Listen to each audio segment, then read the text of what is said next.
ರಾಜ್ಯದ ಮುಖ್ಯಮಂತ್ರಿ ಸ್ಥಾನಕ್ಕೆ ಏರಬೇಕೆನ್ನುವ ಮಹತ್ವದ ಕನಸನ್ನು ಹೊಂದಿರತಕ್ಕಂಥ ಡಿ ಕೆ ಶಿವಕುಮಾರ್ ನಿಜಕ್ಕೂ ಕೂಡ ರಾಜ್ಯದ ಮುಖ್ಯಮಂತ್ರಿ ಆಗ್ತಾರೆ.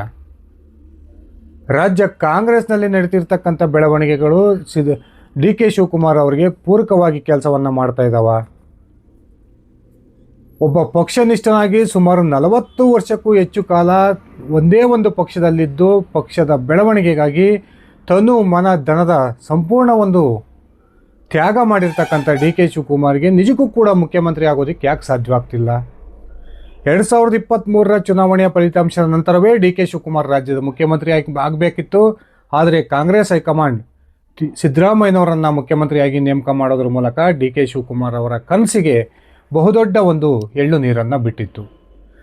ಆದರೆ ಇದೀಗ ಡಿ ಕೆ ಶಿವಕುಮಾರ್ ಮತ್ತು ಸಿದ್ದರಾಮಯ್ಯನವರ ನಡುವೆ ತಲಾ 30 ತಿಂಗಳ ಅವಧಿಗೆ ಅಧಿಕಾರ ಹಂಚಿಕೆಯಾಗಿದೆ. ಆ ಕಾರಣಕ್ಕೆ ಸಿದ್ದರಾಮಯ್ಯನವರು ಮುಖ್ಯಮಂತ್ರಿಯಾಗಿ 30 ತಿಂಗಳ ಕಾಲ ಈಗಾಗಲೇ ಪೂರ್ಣಗೊಳಿಸಿದ ನಂತರ ಸಿದ್ದರಾಮಯ್ಯನವರು ಮುಖ್ಯಮಂತ್ರಿ ಕುರ್ಚಿಯನ್ನು ಬಿಟ್ಕೊಡ್ತಾರೆ ಅನ್ನುವ ಮಾತುಗಳು ಡಿ ಕೆ ಶಿವಕುಮಾರ್ ಬಳಗದಲ್ಲಿ ಕೇಳಿ ಬರ್ತಾ ಇದ್ದಾವೆ. ಇದೇ ಬೆಳಗಾವಿಯ ಚಳಿಗಾಲದ ಅಧಿವೇಶನದ ನಂತರ ಡಿ ಕೆ ಶಿವಕುಮಾರ್ ರಾಜ್ಯದ ಮುಖ್ಯಮಂತ್ರಿ ಆಗ್ತಾರೆ ಅನ್ನುವ ನಿರೀಕ್ಷೆಯನ್ನು ಅವರ ಅಭಿಮಾನಿಗಳು ಹಾಗೂ ಬೆಂಬಲಿಗರು ಇಟ್ಕೊಂಡಿದ್ದಾರೆ. ಹಾಗಾದರೆ ನಿಜಕ್ಕೂ ಡಿ ಕೆ ಶಿವಕುಮಾರ್ ಮುಖ್ಯಮಂತ್ರಿ ಆಗ್ತಾರಾ?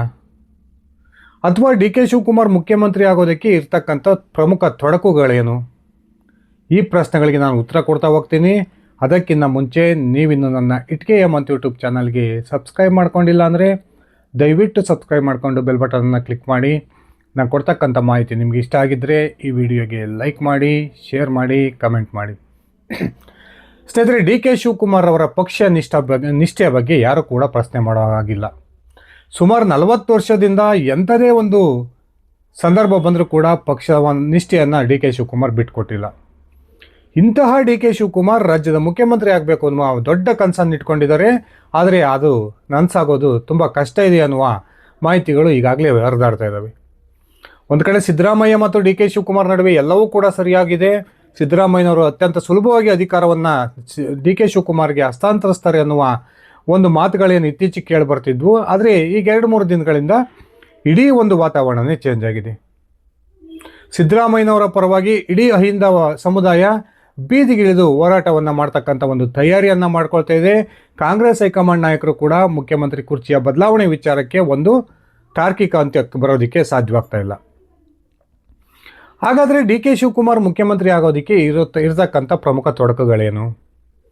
ಸ್ನೇಹಿತರೆ, ನಾನು 5 ಪ್ರಮುಖ ಅಂಶಗಳನ್ನು ಇವತ್ತು ನಿಮ್ಮ ಮುಂದೆ ಪ್ರಸ್ತಾಪ ಮಾಡ್ತೀನಿ. ಈ 5 ಪ್ರಮುಖ ಅಂಶಗಳ ಕಾರಣಕ್ಕೇ ಡಿ ಕೆ ಶಿವಕುಮಾರ್ ಮುಖ್ಯಮಂತ್ರಿ ಆಗೋದಕ್ಕೆ ಆಗ್ತಾ ಇಲ್ಲ. ಅವರು ಆಗೋ ಸಾಧ್ಯತೆಗಳು ತೀರಾ ಕಡಿಮೆ ಅಂತಲೇ ಹೇಳ್ಬೋದು. ಒಂದೊಂದಾಗಿ ನಾನು ವಿವರಿಸ್ತಾ ಹೋಗ್ತೀನಿ. ಅದರಲ್ಲಿ ಪ್ರಮುಖವಾದದ್ದು ಡಿ ಕೆ ಶಿವಕುಮಾರ್ ಪರಿಸ್ಥಿತಿ ಕಾಂಗ್ರೆಸ್ನಲ್ಲಿ ಏನಾಗಿದೆ ಅಂದರೆ ಮದುವೆ ಗಂಡಿಗೆ ಅದೇ ಇಲ್ಲ ಅನ್ನೋ ಪರಿಸ್ಥಿತಿ. ಪ್ರಜಾಪ್ರಭುತ್ವ ವ್ಯವಸ್ಥೆಯಲ್ಲಿ, ಒಂದು ಪಕ್ಷದ ವ್ಯವಸ್ಥೆಯಲ್ಲಿ ಅಂತಿಮವಾಗಿ ಶಾಸಕರ ಬಲ ಯಾರಿಗೆ ಹೆಚ್ಚಾಗಿರುತ್ತೋ ಆತ ಆ ಪಕ್ಷದ ಶಾಸಕಾಂಗ ನಾಯಕನಾಗಿ ಆಯ್ಕೆಯಾಗ್ತಾರೆ. ಡಿ ಕೆ ಶಿವಕುಮಾರ್ ಒಬ್ಬ KPCC ಅಧ್ಯಕ್ಷನಾಗಿ ಕಾಂಗ್ರೆಸ್ನ 140ಕ್ಕೂ ಶಾಸಕರು ಕೂಡ ಡಿ ಕೆ ಶಿವಕುಮಾರ್ ಅವರನ್ನು ಬೆಂಬಲಿಸಿದರೆ, ಮುಖ್ಯಮಂತ್ರಿ ಸ್ಥಾನದ ವಿಚಾರ ಬಂದಾಗ ಡಿ ಕೆ ಶಿವಕುಮಾರ್ ಅವರ ಬೆಂಬಲಕ್ಕೆ ನಿಲ್ತಕ್ಕಂಥ ಕಾಂಗ್ರೆಸ್ ಶಾಸಕರ ಸಂಖ್ಯೆ ಇವತ್ತಿಗೂ ಕೂಡ 30 ದಾಟಿಲ್ಲ ಅಂತಕ್ಕಂಥದ್ದು ಒಂದು ರೀತಿ ಅಚ್ಚರಿಯನ್ನು ತರ್ತಾ ಇದೆ. ಸರ್ಕಾರ ಅಧಿಕಾರಕ್ಕೆ ಬಂದ ದಿನದಿಂದನೂ ಕೂಡ ಡಿ ಕೆ ಶಿವಕುಮಾರ್ ಶಾಸಕರ ಬೆಂಬಲವನ್ನು ತನ್ನ ಕಡೆ ಸೆಳೆತಕ್ಕಂಥ ಪ್ರಯತ್ನವನ್ನು ಮಾಡಬೇಕಿತ್ತು. ಆ ಒಂದು ಅಂಶದ ಕಡೆಗೆ ಡಿ ಕೆ ಶಿವಕುಮಾರ್ ಗಮನವನ್ನು ಕೊಡದೇ ಇರತಕ್ಕಂಥದ್ದು ಡಿ ಕೆ ಶಿವಕುಮಾರ್ ಮುಂದೂ ಕೂಡ ಮುಖ್ಯಮಂತ್ರಿಯ ಹಾದಿಯನ್ನು ಕಠಿಣಗೊಳಿಸುತ್ತೆ ಅನ್ನೋದು ನನ್ನ ವೈಯಕ್ತಿಕ ವಿಶ್ಲೇಷಣೆ. ಸಹಜವಾಗಿಯೇ ಒಂದು ವೇಳೆ ಕಾಂಗ್ರೆಸ್ ಹೈಕಮಾಂಡ್ ಒಂದು ಪ್ರಮುಖ ನಿರ್ಧಾರವನ್ನು ತೆಗೆದುಕೊಂಡು ಸಿದ್ದರಾಮಯ್ಯನವರನ್ನು ಮುಖ್ಯಮಂತ್ರಿ ಸ್ಥಾನದಿಂದ ಕೆಳಗಿಳಿಸ್ತಕ್ಕಂಥ ಒಂದು ನಿರ್ಧಾರಕ್ಕೆ ಬಂದರೂ ಕೂಡ ಸಿದ್ದರಾಮಯ್ಯ ಬಳಗದವರು ಆವಾಗ ಕಾಂಗ್ರೆಸ್ ಹೈಕಮಾಂಡ್ನ ಮುಂದೆ ಒಂದು ಪ್ರಮುಖ ಬೇಡಿಕೆಯನ್ನು ಇಡ್ತಾರೆ. CLP ಮೀಟಿಂಗನ್ನು ಕರೀರಿ, ಶಾಸಕರ ಬಲ ಪ್ರದರ್ಶನ ಆಗುವಾಗಲಿ, ಯಾರಿಗೆ ಹೆಚ್ಚು ಶಾಸಕರ ಬಲ ಇರುತ್ತೋ ಅವರು ಮುಖ್ಯಮಂತ್ರಿ ಆಗಲಿ ಅನ್ನುವ ಬೇಡಿಕೆಯನ್ನು ಸಿದ್ದರಾಮಯ್ಯ ಬಳಗ ಕಾಂಗ್ರೆಸ್ ಹೈಕಮಾಂಡ್ ಮುಂದೆ ಇಡುತ್ತೆ. ಅಂತಹ ಒಂದು ಸಂದರ್ಭ ಬಂದರೂ ಕೂಡ ಡಿ ಕೆ ಶಿವಕುಮಾರ್ ಅವರಿಗೆ ಕಾಂಗ್ರೆಸ್ ಶಾಸಕರ ಬೆಂಬಲ ಸಿದ್ದರಾಮಯ್ಯನವರಿಗಿಂತ ಹೆಚ್ಚಾಗಿ ಸಿಗೋದು ತುಂಬ ಕಷ್ಟ. ಈ ಕಾರಣಕ್ಕೂ ಕೂಡ ಡಿ ಕೆ ಶಿವಕುಮಾರ್ ಮುಖ್ಯಮಂತ್ರಿ ಆದಿ ಅತ್ಯಂತ ಕಠಿಣ ಅಂತಲೇ ಹೇಳ್ಬೋದು. ಇನ್ನೊಂದು ಕಡೆ ಡಿ ಕೆ ಶಿವಕುಮಾರ್ ಮುಖ್ಯಮಂತ್ರಿ ಆಗೋದಕ್ಕೆ ಇರ್ತಕ್ಕಂಥ ಎರಡನೇ ಪ್ರಮುಖ ಒಂದು ತೊಡಕು. ಡಿ ಕೆ ಶಿವಕುಮಾರ್ ಏನು ಈ 30 ತಿಂಗಳ ಅವಧಿಯಲ್ಲೂ ಕೂಡ ಪದೇ ಪದೇ ಒಂದು ಮಾತನ್ನು ಪ್ರಸ್ತಾಪ ಮಾಡ್ತಿದ್ರು. ನನಗೆ ಕಾಂಗ್ರೆಸ್ ಹೈಕಮಾಂಡ್ ಮಾತನ್ನು ಕೊಟ್ಟಿದೆ, ಆ ಭರವಸೆಯನ್ನು ಈಡೇರಿಸುತ್ತೆ ಅನ್ನುವ ಒಂದೇ ಒಂದು ನಂಬಿಕೆಯಲ್ಲಿ ಡಿ ಕೆ ಶಿವಕುಮಾರ್ ಇವತ್ತಿನವರೆಗೂ ಕೂಡ ಇದ್ದರು. ಆದರೆ ಹೈಕಮಾಂಡ್ ಬಲವನ್ನೇ ಸಂಪೂರ್ಣವಾಗಿ ನಂಬಿಕೊಂಡಿದ್ದಂಥ ಡಿ ಕೆ ಶಿವಕುಮಾರ್ಗೆ ಇತ್ತೀಚಿನ ದಿನಗಳಲ್ಲಿ ಕಾಂಗ್ರೆಸ್ನ ಹೈಕಮಾಂಡ್ ಬಲವು ಕೂಡ ಸಿಗ್ತಾ ಇಲ್ಲ ಅಂತಕ್ಕಂಥದ್ದು ಬಹಿರಂಗ ಸತ್ಯ. ಸತತ 10 ತಿಂಗಳಿಂದ ದೆಹಲಿಗೆ ಪದೇ ಪದೇ ಪ್ರವಾಸವನ್ನು ಕೈಗೊಳ್ತಿರ್ತಕ್ಕಂಥ ಡಿ ಕೆ ಶಿವಕುಮಾರ್ ಅವರನ್ನು ಈ ಕ್ಷಣಕ್ಕೂ ರಾಹುಲ್ ಗಾಂಧಿ ಅವರು ಭೇಟಿ ಮಾಡದೇ ಇರತಕ್ಕಂಥದ್ದು ಡಿ ಕೆ ಶಿವಕುಮಾರ್ ಅವರ ಬಗ್ಗೆ ರಾಹುಲ್ ಗಾಂಧಿ ಅವರಿಗಿರ್ತಕ್ಕಂಥ ಒಂದು ಮನಸ್ಥಿತಿಯನ್ನು ತೋರಿಸುತ್ತೆ. ಕಾಂಗ್ರೆಸ್ ಹೈಕಮಾಂಡ್ನಲ್ಲಿ ಈ ಮುಖ್ಯಮಂತ್ರಿ ಬದಲಾವಣೆ ವಿಚಾರಕ್ಕೆ ಸಂಬಂಧಪಟ್ಟಂತೆ ಸಾಕಷ್ಟು ಗೊಂದಲಗಳಿದ್ದಾವೆ.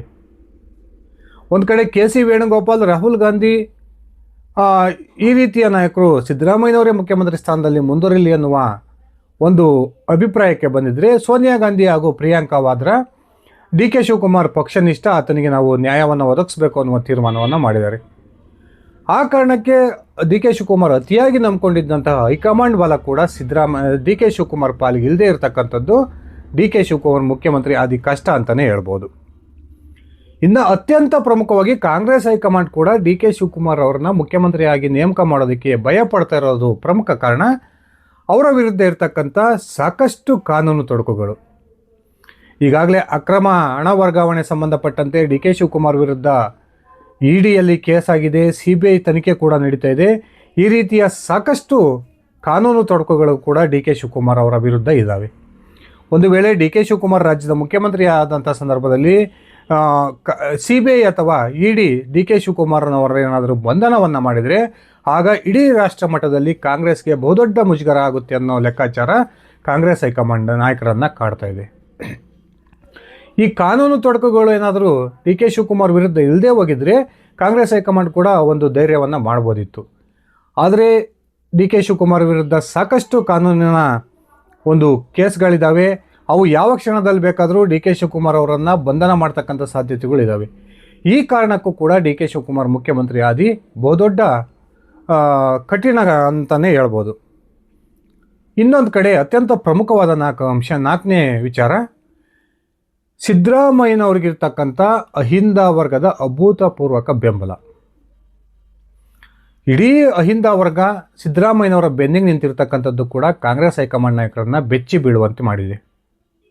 ಒಂದು ವೇಳೆ ಸಿದ್ದರಾಮಯ್ಯನವರನ್ನು ಮುಖ್ಯಮಂತ್ರಿ ಸ್ಥಾನದಿಂದ ಕೆಳಗಿಳಿಸಿ ಪಕ್ಷನಿಷ್ಠನಾಗಿರ್ತಕ್ಕಂಥ ಡಿ ಕೆ ಶಿವಕುಮಾರ್ ಅವರಿಗೆ ಮುಖ್ಯಮಂತ್ರಿ ಸ್ಥಾನವನ್ನು ಕೊಡ್ತಕ್ಕಂಥ ತೀರ್ಮಾನಕ್ಕೆ ಕಾಂಗ್ರೆಸ್ ಹೈಕಮಾಂಡ್ ಬಂದರೆ ಇಡೀ ರಾಜ್ಯದ ಅಹಿಂದ ವರ್ಗ ಕಾಂಗ್ರೆಸ್ನ ವಿರುದ್ಧ ತಿರುಗಿ ಬೀಳುತ್ತೆ ಅನ್ನುವ ಭಯ ಕೂಡ ಕಾಂಗ್ರೆಸ್ ಹೈಕಮಾಂಡ್ ನಾಯಕರನ್ನು ಕಾಡ್ತಾ ಇದೆ.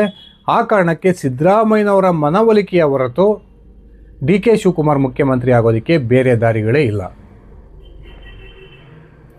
ಅಹಿಂದ ವರ್ಗ ಒಂದು ವೇಳೆ ಕಾಂಗ್ರೆಸ್ನಿಂದ ದೂರ ಆಗಿದ್ದೆ ಆದರೆ ಕಾಂಗ್ರೆಸ್ ಇಡೀ ದೇಶದಲ್ಲಿ ಯಾವ ಹೀನಾಯ ಸ್ಥಿತಿಯಲ್ಲಿದೆಯೋ ಕರ್ನಾಟಕದಲ್ಲಿಯೂ ಕೂಡ ಅದೇ ಪರಿಸ್ಥಿತಿಗೆ ಬರುತ್ತೆ.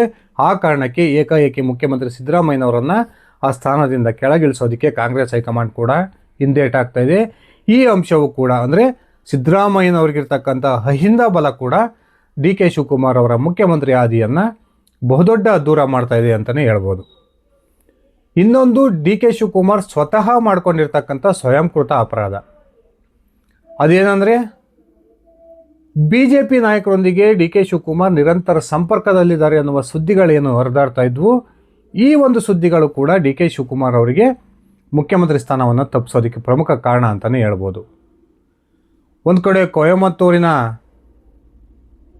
ಆದಿಯೋಗಿಯ ಕಾರ್ಯಕ್ರಮದಲ್ಲಿ ಡಿ ಕೆ ಶಿವಕುಮಾರ್ ಭಾಗವಹಿಸ್ತಾರೆ.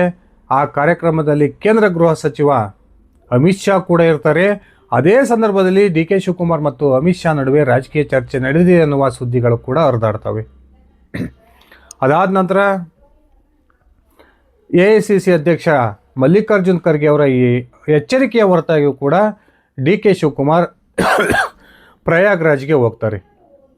ಇದು ಕೂಡ ಪಕ್ಷದ ಶಿಸ್ತಿನ ಉಲ್ಲಂಘನೆ ಅನ್ನುವ ಭಾವನೆ ಕಾಂಗ್ರೆಸ್ ಹೈಕಮಾಂಡ್ನಲ್ಲಿದೆ. ಇನ್ನೊಂದು ಕಡೆ ಸದನದಲ್ಲಿನೇ RSSನ ಪ್ರಾರ್ಥನಾ ಗೀತೆಯನ್ನು ಆಡೋದ್ರ ಮೂಲಕ ಡಿ ಕೆ ಶಿವಕುಮಾರ್ ಬಹುದೊಡ್ಡ ಎಡವಟ್ಟನ್ನು ಮಾಡ್ಕೊಳ್ತಾರೆ. ಇದು ಕೂಡ ಕಾಂಗ್ರೆಸ್ನ ಹೈಕಮಾಂಡ್ ನಾಯಕರ ಕೆಂಗಣ್ಣಿಗೆ ಕಾರಣ ಆಗಿದೆ. ಡಿ ಕೆ ಶಿವಕುಮಾರ್ ಅವರನ್ನು ಒಂದು ವೇಳೆ ನಾವು ಮುಖ್ಯಮಂತ್ರಿ ಮಾಡಿದರೆ ಅವರು ಯಾವ ಕ್ಷಣದಲ್ಲಿ ಯಾವ ನಿರ್ಧಾರವನ್ನು ತೆಗೆದುಕೊಳ್ತಾರೋ ಅನ್ನೋ ಭಯ ಕಾಂಗ್ರೆಸ್ ಹೈಕಮಾಂಡ್ಗಂತೂ ಕಾಡ್ತಾ ಇದೆ. ಈ ರೀತಿ ಬಿ ಜೆ ಪಿ ನಾಯಕರೊಂದಿಗೆ ಡಿ ಕೆ ಶಿವಕುಮಾರ್ ಹೊಂದಿದ್ದಾರೆ ಅನ್ನಲಾದಂತಹ ಒಂದು ಸಂಪರ್ಕ ಕೂಡ ಡಿ ಕೆ ಶಿವಕುಮಾರ್ ಅವರ ಮುಖ್ಯಮಂತ್ರಿ ಹಾದಿಯನ್ನು ಕಠಿಣ ಮಾಡ್ತಾ ಇದೆ ಎನ್ನುವ ಮಾತುಗಳು ಕೂಡ ಕೇಳಿ ಬರ್ತಾ ಇದ್ದಾವೆ. ಸ್ನೇಹಿತರೆ, ನಾನು ಹೇಳಿರ್ತಕ್ಕಂಥ ಈ 5 ತೊಡಕುಗಳ ಹೊರತಾಗಿಯೂ ಕೂಡ ಡಿ ಕೆ ಶಿವಕುಮಾರ್ ರಾಜ್ಯದ ಮುಖ್ಯಮಂತ್ರಿ ಆಗ್ತಾರಾ? ಕಾಂಗ್ರೆಸ್ ಹೈಕಮಾಂಡ್ ಇಂತಹ ಒಂದು ಮಹತ್ವದ ನಿರ್ಧಾರವನ್ನು ತೆಗೆದುಕೊಳ್ಳೋ ಸಾಧ್ಯತೆಗಳಿದಾವ? ನಿಮ್ಮ ವೈಯಕ್ತಿಕ ಅಭಿಪ್ರಾಯವನ್ನು ಕಮೆಂಟ್ ಮಾಡಿ. ಧನ್ಯವಾದಗಳು ಸ್ನೇಹಿತರೆ, ಶುಭ ದಿನ.